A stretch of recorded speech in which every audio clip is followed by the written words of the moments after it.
if I'm talking about the world of norm, which is what I spend most of my time doing at the moment, I will talk, obviously, in a lot more depth about whatever I happen to be talking about. At the moment, that would be the world of norm. I'll then give a reading. There'll then be it's nothing revolutionary about the format, you know, muck about, talk about the books, read a bit about the books, and then a generous time for questions and answers. So there's nothing, you know, massively revolutionary. I mean, it's not really rocket science. And I fully appreciate that we're all very different as authors, and not everybody is a born performer. And why should they be? It seems to be part and parcel of the job these days. If you're an author, particularly a children's author, it seems to be part and parcel of the job that we have to be wacky and amazing performers, and going to schools and going to theatres and going to literary festivals. Back in the day, it was just a question: we'd write the book, and because you know, and the book would you know, the rest would be up to you guys, the readers, and the parents in the case of children's authors. But it does seem to go with the territory that you know, writing the books these days is just about 50% of the job.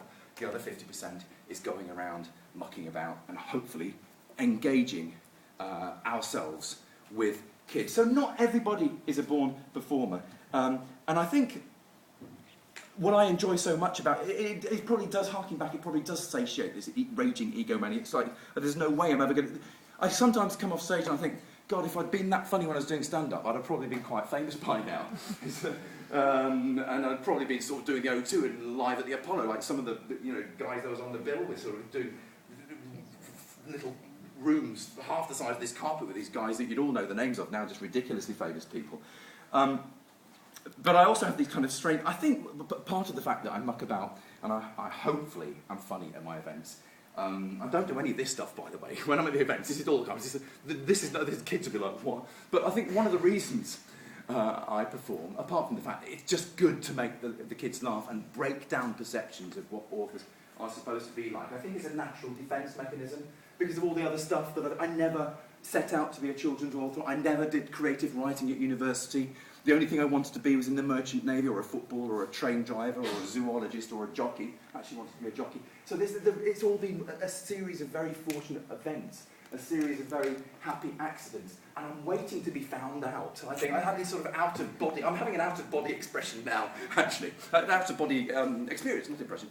So we have nodules and modules. I'm having an out-of-body... Sometimes I'm on stage, right, and I'm having this out-of-body experience, looking down at myself, thinking, who the heck do I think I am? Pontificating. Sometimes I'm on autopilot, right? I have these out-of-body experiences, thinking, oh God, I must get some milk on the way out.